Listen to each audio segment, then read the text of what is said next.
नमस्कार दोस्तों, आप सब कैसे हैं। मैं आशा करता हूँ आप स्वस्थ होंगे, अच्छे होंगे। तो आज हम एक नया टॉपिक शुरू करने वाले हैं संविधान में, मौलिक अधिकार, फंडामेंटल राइट्स।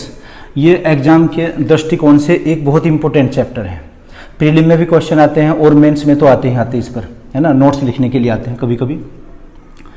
तो स्टूडेंट्स, मैं एक बात बता देता हूँ कि कुछ बच्चे कमेंट कर रहे हैं कि हमारी बोलने में स्पीड बहुत ज़्यादा है और वीडियो अपलोड करने में बहुत कम है तो ये धीरे धीरे हो जाएगा, क्योंकि पहली बार वीडियो बना रहे हैं, है ना, तो हो जाएगा, कोई नहीं, इस पर ध्यान दिया जाएगा। खैर, तो आज फंडामेंटल राइट्स का हमारा टॉपिक होगा। जनरल क्वेश्चन आते हैं जैसे कुछ कि फंडामेंटल राइट्स कहाँ से लिए गए हैं, फंडामेंटल राइट्स की संख्या कितनी है टोटल अभी, और ये इसमें कौन कौन से ऐसे राइट्स हैं, कौन कौन से अनुच्छेद हैं जो सभी नागरिकों को प्राप्त हैं, कौन से ऐसे जो विदेशियों को भी प्राप्त हैं। तो तमाम इन चीज़ों पर डिस्कस करते हैं। लेकिन इससे पहले हम एक आर्टिकल पढ़ेंगे फंडामेंटल राइट्स का, और जो वर्डिंग्स है ना, वर्डिंग्स को बहुत डेप्थ में जाना है, हर वर्ड का मीनिंग हमें समझना है, फिर ये जाकर वरना प्रॉब्लम करता है आगे। ओके, अभी आपको बोर्ड पर समझाएंगे, उससे पहले मैं एक्सप्लेन।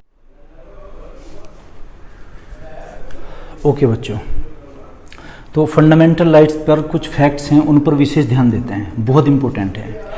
देखना बच्चों, क्वेश्चन आता है कि हमने मौलिक अधिकार कहाँ से लिए, अमेरिका से। लेकिन क्वेश्चन है, मौलिक अधिकारों का सबसे पहले विकास कहाँ पर हुआ था? ये ब्रिटेन में हुआ था। ब्रिटेन, इंग्लैंड या विलायत, ये एक ही बात है सभी, या उसको यूके कहें हम। तो ब्रिटेन में सबसे पहले हुआ था, फंडामेंटल राइट्स का विकास ब्रिटेन में हुआ था। और यहाँ पर मैग्ना कार्टा कहा गया था। देखना, मैग्ना कार्टा क्या चीज़ होती है कि जैसे बहुत सारे अधिकार एक साथ मिल जाना, वो मैग्ना कार्टा, इसको हिंदी में अधिकार पत्र कहेंगे। इतिहास में हम कई सारे मैग्ना कार्टा की शिक्षा का मैग्ना कार्टा किसको कहा गया? 1854 की शिक्षा के अधिकार को, जब वो कानून बना था कि 3 विश्वविद्यालयों की स्थापना हुई थी। सबसे पहले विकास कहाँ पर हुआ? ब्रिटेन में। ब्रिटेन में क्या कहा गया इसको? अधिकार पत्र या मैग्ना कार्टा।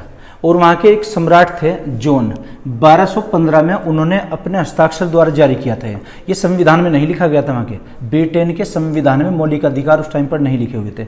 लेकिन हमने जो संविधान से लिए हैं, ये ब्रिटिश अमेरिकन संविधान से, यूएसए के। वहाँ पर अमेरिका में इसको बिल ऑफ राइट्स कहते हैं, बिल ऑफ राइट्स, है ना, हिंदी में कहेंगे अधिकार पत्र। यानी कि ब्रिटेन में तो मैग्ना कार्टा और अमेरिका में बिल ऑफ राइट्स, मौलिक अधिकारों के लिए।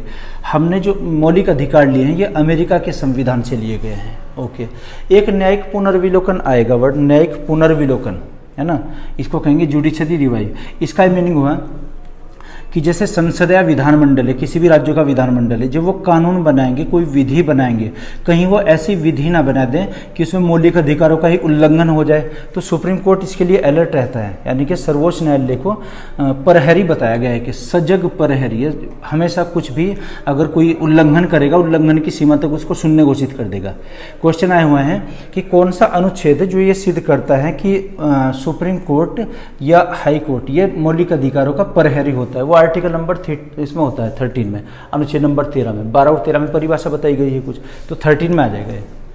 खैर, क्वेश्चन है, न्यायिक पुनर्विलोकन की शक्ति किस किस को प्राप्त है? सुप्रीम कोर्ट और हाई कोर्ट को प्राप्त है। अच्छा, 17 जो 18वीं शताब्दी में, सन 1789 में मूल अधिकार ये फ्रांस के उसमें जोड़े गए थे संविधान में। और वहाँ पर मूल अधिकारों को इतनी मान्यता दी कि इनका उल्लंघन करने पर जो वहाँ के एक सम्राट हुआ करते थे, लुई 16 को फांसी पर चढ़ा दिया गया था। उन्होंने मौलिक अधिकारों का उल्लंघन किया था।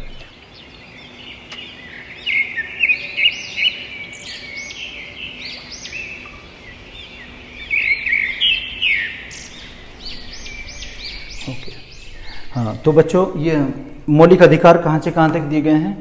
12 to 35, अनुच्छेद नंबर 12 से 35 तक। तो इनको 1 by 1 डिस्कस करते हैं। अनुच्छेद 12 में राज्य शब्द की परिभाषा बताई गई है। राज्य, द स्टेट। देखना, एक प्रांत होता है, एक राज्य होता है। यहाँ अनुच्छेद 12 में जो राज्य शब्द की परिभाषा होगी, उसमें दिया गया है, राज्य शब्द के अंतर्गत देश की संसद, राज्यों के विधानमंडल तथा अन्य प्राधिकरण आते हैं, प्राधिकारी आते हैं, है ना। तो जैसे देश की संसद में क्या होंगे? लोकसभा, राज्यसभा होंगे, है ना, और राष्ट्रपति, ये आ जाएगा एक तो। और राज्य के विधानमंडल, चाहे वहाँ पर एक सदनात्मक है या द्विसदनात्मक है। नंबर 3, अन्य प्राधिकरण या प्राधिकारी, है ना, वो क्या होता है? जिसको भी ये ऑथोरिटी होती है कि वो कोई अधिसूचना जारी कर सकता है। आप उसमें चाहे नगर पालिका ले लीजिए, नगर निगम, नगर पालिका या ग्राम पंचायत जो भी होती हैं, जिनको एक ऑथोरिटी या फिर जो एक अधिसूचना जारी कर सकते हैं, वो प्राधिकारी आ जाएंगे। तो अनुच्छेद नंबर 12 में क्या दिया गया है, राज्य शब्द की परिभाषा। एक बार फिर से, राज्य शब्द के अंतर्गत देश की संसद, राज्यों के विधानमंडल तथा अन्य सरकारी प्राधिकारी आते हैं। याद रहेगी, ये परिभाषा फिर से रिपीट की गई है, आर्टिकल नंबर 36 में भी है, आगे डिस्कस करेंगे। आर्टिकल नंबर 13, तो 13 के कई नाम हैं, आच्छादन का सिद्धांत, पृथक्करण का सिद्धांत, अधित्याग का सिद्धांत या फिर ग्रहण का सिद्धांत, है ना, याद रहेगा। तो इसमें आच्छादित का सिद्धांत, डॉक्ट्रिन ऑफ एक्लिप्स, है ना, जैसे सूर्य ग्रहण होता है, सूर्य ग्रहण जैसे एक्लिप्स, डॉक्ट्रिन ऑफ एक्लिप्स। अनुच्छेद 13 में जो दिया गया है, राज्य ऐसी कोई विधि, ऐसे कोई कानून, राज्य कोई ऐसी विधि, ऐसे कोई कानून नहीं बनाएगा जो संविधान के भाग 3 में दिए गए मौलिक अधिकारों का उल्लंघन करता हो। यदि राज्य ने ऐसी कोई विधि या कानून बना भी दिए तो सुप्रीम कोर्ट या सर्वोच्च न्यायालय उसको उल्लंघन की सीमा तक शून्य घोषित कर देगा। इसको बोलते हैं कि सुप्रीम कोर्ट मौलिक अधिकारों का या भाग 3 का एक प्रहरी भी आता है क्वेश्चन, कि प्रहरी है उसका, है ना, पहरेदार, है ना, संरक्षक कहेंगे। तो अनुच्छेद 12 और 13, 12 में क्या, राज्य की परिभाषा, 13 में क्या, कुछ इंस्ट्रक्शन दिए गए हैं, है ना, आगे आपको एक्सप्लेन करेंगे। अच्छा, फिर 14 टू देखेंगे 32 तक, 14 से 32 तक, वैसे तो 35 तक है लेकिन हम 32 तक पढ़ेंगे। जो 2-3 है वो आउट ऑफ सिलेबस है हमारे, खैर उस पर भी चर्चा हो गई है। पहले तो देख लीजिए, मौलिक अधिकारों की संख्या कितनी है, 6 संख्या है उनकी। पहले कितनी थी, 7। एक संपत्ति का अधिकार निकाला गया उसमें से। 44वां संविधान संशोधन 1978 में हुआ था, उसमें संपत्ति के अधिकार को निकालकर ये अनुच्छेद नंबर 300A में रख दिया गया, जो अब एक लीगल राइट है, जो एक विधिक अधिकार है ना, ध्यान दीजिएगा इस पर। तो अब 6 अधिकार है हमारे पास, कौन कौन से, नंबर 1 तो समता का अधिकार, right to equality, article 14 to 18, 14 से 18 तक। उसके बाद है एक स्वतंत्रता का अधिकार, right to freedom, article 19 to 22, है ना, 19 से 22 तक। उसके बाद आ जाएगा शोषण के विरुद्ध, राइट अगेंस्ट एक्सप्लॉयटेशन, शोषण के विरुद्ध अधिकार, अनुच्छेद नंबर 23 से और 24 तक। उसके बाद में राइट टू रिलीजन, धार्मिक अधिकार, अनुच्छेद 25 से 28 तक। उसके बाद है भाषा और संस्कृति का अधिकार, right to language and culture, यह आ जाएगा अनुच्छेद 29 से और 30 तक। फिर हम पढ़ेंगे 32 में मौलिक अधिकारों का संवैधानिक उपचार, constitutional remedies of fundamental rights, बहुत इंपॉर्टेंट क्वेश्चन है। तो भीमराव अंबेडकर जी ने इसी को संविधान की आत्मा या फिर संविधान का हृदय कहा है। इसमें 5 प्रकार की रेट्स होती हैं, बाद में चर्चा करेंगे। तो बच्चों ये क्या होता है, ये इसके हमने कुछ ग्रुप ये जो बनाए गए हैं, तो ये मौलिक अधिकारों का है। संख्या वर्तमान में कितनी है, 6। और ये कहाँ से लिए गए हैं मौलिक अधिकार, अमेरिका के संविधान से ना, पहले भी हम डिस्कस कर चुके हैं। इन चीज़ों पर आपको ध्यान देना है। आर्टिकल नंबर 12 में क्या बताया गया, राज्य की परिभाषा। 13 में कुछ इंस्ट्रक्शन दिए गए हैं। 13 के नाम क्या है इसमें, 4, एक बार और देखिएगा आप, ये आच्छादन का सिद्धांत, और एक आ जाएगा पृथक्करण का सिद्धांत, अधित्याग का सिद्धांत या ग्रहण का सिद्धांत, है ना। और एक केस था भीकाजी, है ना, भीकाजी बनाम मध्य प्रदेश सरकार के केस में इनको परिभाषित किया गया था कि अनुच्छेद 13 में कोई इंक्लूड नहीं करेंगे, कोई ऐसी चीज़ नहीं निकालेंगे जो इसका हनन करती हो, उल्लंघन करती हो। अभी आगे और चर्चा करते हैं। ओके बच्चे, आगे बढ़ते हैं। क्वेश्चन ये आता है कि मौलिक अधिकारों के लिए सबसे पहले कौन सा विधेयक प्रस्तुत किया गया था। एक संविधान विधेयक ब्रिटिश काल में 1895 में प्रस्तुत किया गया था। उसमें मौलिक अधिकारों को कुछ मान्यता दी गई थी, लेकिन उसके बाद में मौलिक अधिकारों की सबसे पहले मांग किसने की थी। वैसे तो असहयोग आंदोलन के दौरान भी चली थी, लेकिन यहाँ पर एक आयरलैंड की महिला आई थी उस टाइम पर, एनी बेसेंट, आपने इतिहास में नाम सुना होगा इनका। एनी बेसेंट ने सन 1925 में मौलिक अधिकारों की मांग की थी कि भारत के कुछ फंडामेंटल राइट्स होने चाहिए।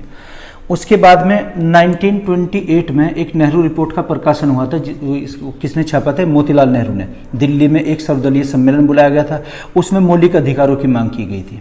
कराची में कांग्रेस का अधिवेशन हुआ था, सरदार वल्लभ भाई पटेल जी उसके अध्यक्ष बने थे, वहाँ पर मौलिक अधिकारों की मांग की गई थी, है ना। तो ये अलग अलग डिस्क्राइब किया गया है। 1925 एनी बेसेंट ने मांग की, 1928 नेहरू रिपोर्ट, है ना।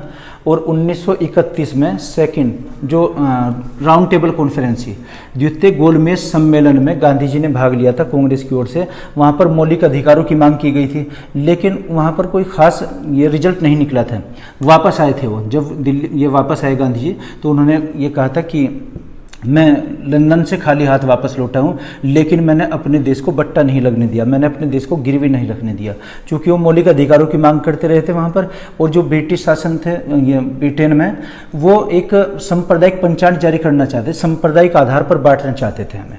ओके, आगे ये मौलिक अधिकारों के लिए जो समिति बनी थी, मौलिक अधिकारों के लिए सबसे पहले समिति सरदार वल्लभ भाई पटेल की अध्यक्षता में बनाई गई।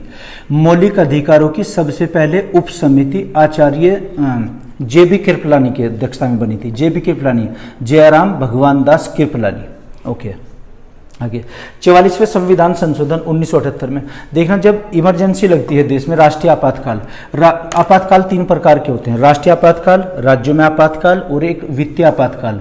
जो राष्ट्रीय आपातकाल लगता है अनुच्छेद नंबर 352 में, तो राष्ट्रीय आपातकाल में सभी मौलिक अधिकार निलंबित हो जाते हैं, लेकिन 20 और 21 नहीं होते। ये क्वेश्चन बहुत बार हुआ है कि कौन से मौलिक अधिकार निलंबित नहीं होते, 20 और 21 के अलावा। ये हम वन बाई वन चर्चा करेंगे इस पर। और सबसे पहले कौन सा निलंबित होता है, 19 होता है। क्वेश्चन आया हुआ है कि जब राज्यों में आपातकाल लगता है, प्रेसिडेंशियल रूल लगता है या गवर्नर रूल लगता है। गवर्नर रूल हम इसमें बोलते हैं जम्मू कश्मीर में, यानी कि राज्यपाल शासन। और अगर किसी राज्य में सामान्य लगता है तब इसको राष्ट्रपति शासन बोलते हैं। राज्यों में इमरजेंसी, राज्यों में आपातकाल या राष्ट्रपति शासन या राज्यपाल शासन, एक ही बात है ये सब। अनुच्छेद नंबर किस में आ जाएगा, 356 में। जब यहाँ पर किसी राज्य में अनुच्छेद 356 लागू होता है, कोई भी मौलिक अधिकार निलंबित नहीं होते, याद रखना है। राज्यों में आपातकाल और वित्तीय आपातकाल के दौरान कोई भी मौलिक अधिकार निलंबित नहीं होते, लेकिन जब पूरे देश में इमरजेंसी लगती है, यानी कि अनुच्छेद नंबर 352, तो तब अनुच्छेद 20 और 21 निलंबित नहीं होते।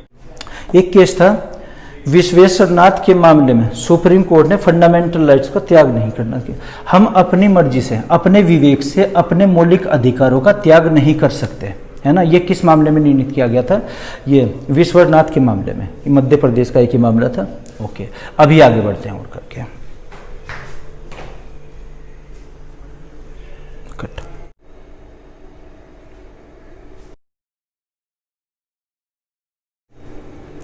तो आर्टिकल नंबर 12, 13, 14, 12 के बारे में अभी हमने डिस्कस किया था। तो 12 में क्या है, राज्य शब्द की परिभाषा, है ना। राज्य शब्द के अंतर्गत देश की संसद, राज्यों के विधानमंडल तथा अन्य सरकारी पदाधिकारी आते हैं। पदाधिकारी या प्राधिकारी, ऑथोरिटीज। तो इसमें क्या हो जाएगा, जो राज्य शब्द है ना, राज्य में क्या, देश की संसद, संसद किसे कहेंगे, लोकसभा प्लस राज्यसभा प्लस राष्ट्रपति बराबर संसद। राज्यों के विधानमंडल, विधानमंडल बराबर क्या होता है, विधानसभा प्लस विधान परिषद प्लस राज्यपाल। और सभी राज्यों में विधान परिषद नहीं है, है ना। कहीं पर एक सदनात्मक व्यवस्था है, कहीं पर द्विसदनात्मक व्यवस्था है। हमारे यहाँ यूपी में द्विसदनात्मक, बाई कैमरल, ठीक है ना। ओके, इसमें 12 में क्या बताई गई, परिभाषा। 13 में हुई, राज्य ऐसा कोई कानून, ऐसी कोई विधि नहीं बनाएगा, राज्य ऐसा कोई विधि नहीं बनाएगा जो संविधान के भाग 3 में दिए गए मौलिक अधिकारों का उल्लंघन करती हो। और यदि संसद ने या राज्य ने ऐसी कोई विधि, ऐसा कोई कानून बना भी दिया, तो सुप्रीम कोर्ट यानी कि सर्वोच्च न्यायालय, उच्च न्यायालय उसको उल्लंघन की सीमा तक शून्य घोषित कर देगा। ओके, इसमें एक वाद भी जुड़ा हुआ है, जैसे भीकाजी बना मध्य प्रदेश सरकार। क्वेश्चन हो कि भीकाजी मामला किससे संबंधित है, अनुच्छेद नंबर 13 से संबंधित है। और इसी केस में बताया गया कि कौन सा अनुच्छेद है जिसमें सुप्रीम कोर्ट को एक विशेष मान्यता मिली है। सुप्रीम कोर्ट को इसी अनुच्छेद को ध्यान में रखते हुए एक प्रहरी, है ना, सजग प्रहरी, यानी कि जैसे जागरूकता, है ना, ये संरक्षक का नाम दिया गया कि सुप्रीम कोर्ट इसका संरक्षक एक ही है। ओके, इसके आपको 4 सिद्धांत और भी बताए थे। एक पृथक्करण का सिद्धांत, देखना एक हम पढ़ेंगे, कार्यपालिका और न्यायपालिका में विभेद, पृथक्करण, यह अनुच्छेद नंबर 50 में चला जाएगा। 13 की हम बात कर रहे हैं। पृथक्करण का सिद्धांत, अधिग्रहण का सिद्धांत, है ना, अधित्याग का सिद्धांत, और एक आच्छादन का सिद्धांत, आच्छादन का सिद्धांत भी इसको कहेंगे, डॉक्ट्राइन ऑफ एक्लिप्स, ये 13 में आ जाएगा। ओके, 14 क्या है, अनुच्छेद नंबर 14, विधि के समक्ष समता और विधि का समान संरक्षण। विधि के समक्ष यानी कि कानून के सामने सब बराबर और सभी को बराबर कानून, ये हमने ब्रिटेन के संविधान से लिया है। अगर कहें पूरे मौलिक अधिकारों की बात करें, पूरे मौलिक अधिकार अमेरिका के संविधान से संबंधित है, ये अमेरिका से लिए गए हैं। लेकिन अगर आर्टिकल नंबर 14 की बात करते हैं, विधि के समक्ष समता और विधि का समान संरक्षण, ये कहाँ से लिया गया, ब्रिटेन से। ये ब्रिटेन के संविधान से प्रेरित है। इसमें एक इसका मीनिंग क्या हुआ विधि के समक्ष समता का, कि कानून के सामने सब बराबर, सबको बराबर कानून मिला हुआ है। लेकिन इसके कुछ अपवाद भी हैं, कुछ एक्सेप्शंस भी हैं इसके। क्या, अगर हम कोई सामान्य अपराध करते हैं तो पुलिस हमें गिरफ्तार करती है, पूछताछ होती है। लेकिन अगर उच्च पदों के लोग हैं, उच्च पदाधिकारी हैं, जैसे राष्ट्रपति, प्रधानमंत्री, राज्यपाल, मुख्यमंत्री, है ना, MP MLA जो होते हैं, अगर उनसे कोई ऐसा अपराध होता है कुछ भी, उनको डायरेक्ट नहीं गिरफ्तार किया जाएगा कि उनसे पूछताछ वो डायरेक्ट कर लें, क्योंकि उसका एक प्रोसेस है। जैसे राष्ट्रपति पर ब्लेम वो नहीं लगा सकते, क्योंकि पहले महाभियोग लाना पड़ेगा, इम्पीचमेंट लाना पड़ेगा। आर्टिकल नंबर 61 में पढ़ाएंगे इम्पीचमेंट के बारे में। तो उसके कुछ अपवाद भी होते हैं। इसकी तुलना की गई है प्रोफेसर डाइसी, ब्रिटेन के एक प्रोफेसर डाइसी, उन्होंने कानून लिखा है ये रूल ऑफ लॉ, है ना, विधि का शासन। क्या लिखेंगे इसको? Professor dicey. एक मिनट आपको बता देता हूँ 14 किससे संबंधित है? Professor dicey. प्रोफेसर डाइसी का क्या है, जो ब्रिटेन के हैं, इनका rule of law, rule of law, विधि का शासन, इसको विधि का शासन कहा गया है। विधि का शासन, इससे तुलना की गई है। कहाँ के हैं? ब्रिटेन के। ये ब्रिटेन। इससे एक वाद भी जुड़ा हुआ है। वाद कौन सा? एक मामला है, केस रोयप्पा, रोयप्पा बनाम तमिलनाडु वाद। रोयप्पा, रोयप्पा बनाम यानी कि वर्सेस तमिलनाडु, तमिलनाडु राज्य। तो क्वेश्चन है कि रोयप्पा का मामला किससे संबंधित है, कौन से आर्टिकल से, किस अनुच्छेद से? तो आर्टिकल नंबर 14 आ जाएगा। तो आप चाहे तो इसको नोट कर लीजिए या स्क्रीनशॉट ले लीजिए, अभी जूम करके दिखा देते हैं। ओके, आगे बढ़ते हैं फिर।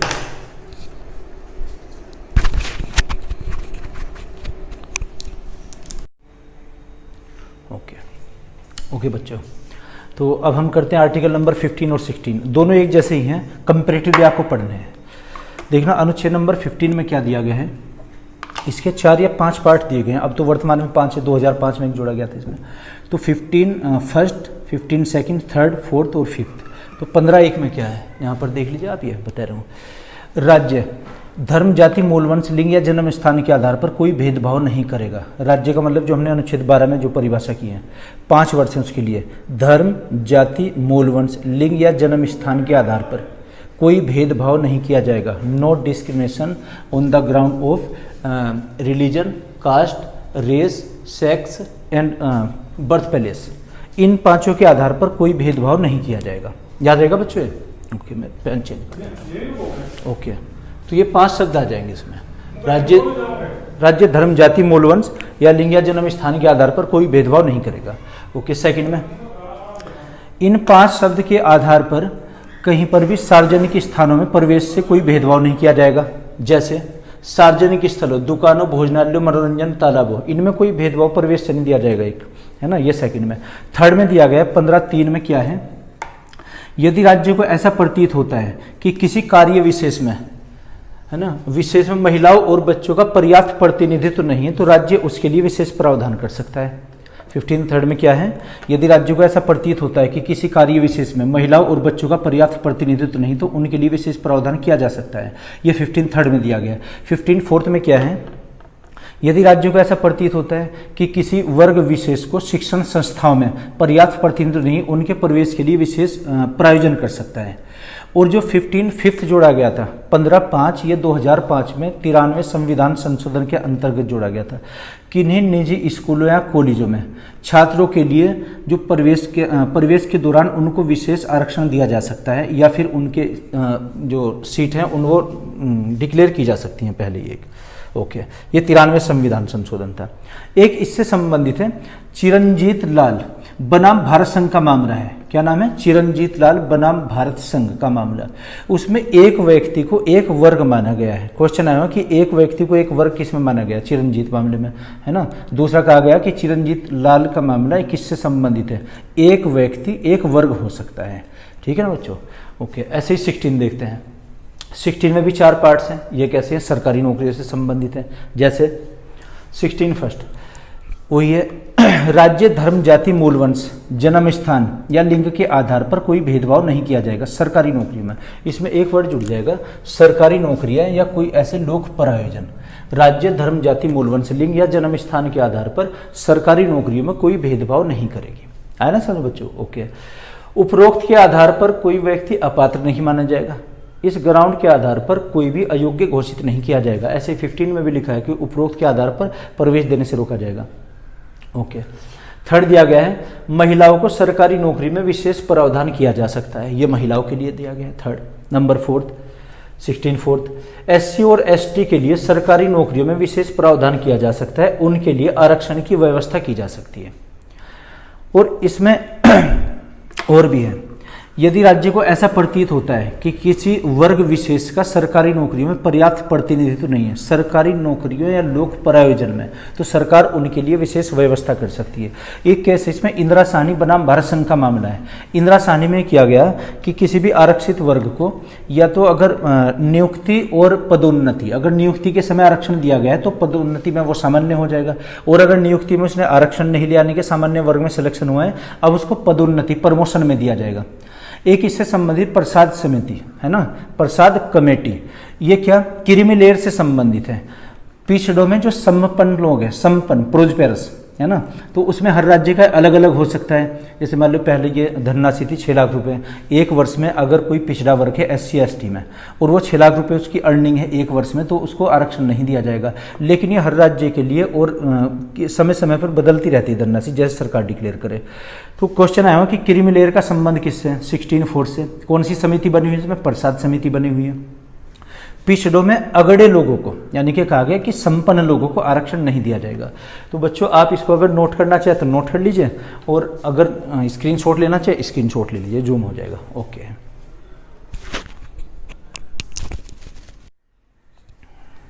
ओके बच्चों, तो ये आर्टिकल नंबर 17 और 18। 17 में क्या है? अस्पृश्यता का अंत, एबोलिशन ऑफ अनटचेबिलिटी। अस्पृश्यता का अंत, जिसको छुआछूत भी बोलते हैं, गांधी जी ने इस पर बहुत बल दिया था। तो अस्पृश्यता का अंत इसमें आएगा। कोई व्यक्ति अगर इसका ब्रेक करता है तो इसका एक अपवाद यह भी है कि वोटर लिस्ट से उसका नाम निकाला जा सकता है। देखना, वोटर लिस्ट से या वोट डालने का अधिकार कब छीना जा सकता है, उसकी कुछ कंडीशन है। या तो मानसिक रूप से विकृत, मानसिक रूप से दिवालिया घोषित हो गया कोई, या फिर दूसरा है किसी बैंक का इंसोल्वेंट, वो बैंक द्वारा घोषित किया हुआ दिवालिया, या थर्ड हो जाएगा कि उसने अनुच्छेद नंबर 17 को ब्रेक किया हो। इसके आधार पर उसका वोटर लिस्ट से नाम निकाला जा सकता है, या फिर चुनाव लड़ने का अधिकार छीना जा सकता है। ओके। आर्टिकल नंबर 18, उपाधियों का अंत। उपाधियों का अंत, एबोलिशन ऑफ टाइटल्स, है ना। उपाधि जैसे पहले मिला करती थी, एक जैसे सर की उपाधि, नाइट की उपाधि, गांधी जी को केसरी हिंद की उपाधि थी। तो गांधी जी जब साउथ अफ्रीका से इंडिया आए थे 1915 में, उन्होंने कुछ काम किया था अंग्रेजों के लिए, तो ये चाहते थे कि उनकी सेना में भर्ती हो जाए हम लोग, इसीलिए गांधी जी को कहा गया है ब्रिटिश सेना का सर्जेंट या एजेंट या अभिकर्ता, उनके लिए काम करते थे वो। लेकिन जब जलियांवाला बाग हत्याकांड हुआ तब उनको पता चला कि नहीं, ये तो बहुत गलत हुआ है। फिर उन्होंने उपाधि त्यागी थी, अपनी केसरी हिंद की उपाधि, शंकरन नायर थे और नाइट की उपाधि त्यागी गई। ये तमाम चीज़ें इतिहास में हम डिस्कस करेंगे। तो हम कोई ऐसी उपाधि धारण नहीं करेंगे विदेशियों से, है ना। लेकिन उसके कुछ अपवाद हैं जो हमारी काबिलियत के आधार पर, हमारी योग्यता के आधार पर जो उपाधियाँ होंगी, जैसे खेल की उपाधि है, शिक्षा की उपाधि है, जैसे हम विदेशों से PhD की उपाधि धारण करते हैं, डॉक्टरेट उपाधि होती हो, या फिर सैनिकों की उपाधि, जो हमने अपने हुनर के बलबूते पर, अपनी काबिलियत के, अपनी योग्यता के बलबूते पर धारण की हो, ऐसी को हम उपाधियों को आज भी धारण करते हैं। तो 17 किससे संबंधित है? अस्पृश्यता का अंत। और 18 किससे संबंधित है? एबोलिशन ऑफ टाइटल्स या उपाधियों का अंत। इसके बाद में आर्टिकल नंबर 19 और 20 करते हैं। इसको आप नोट कर लीजिए या स्क्रीनशॉट ले लीजिए।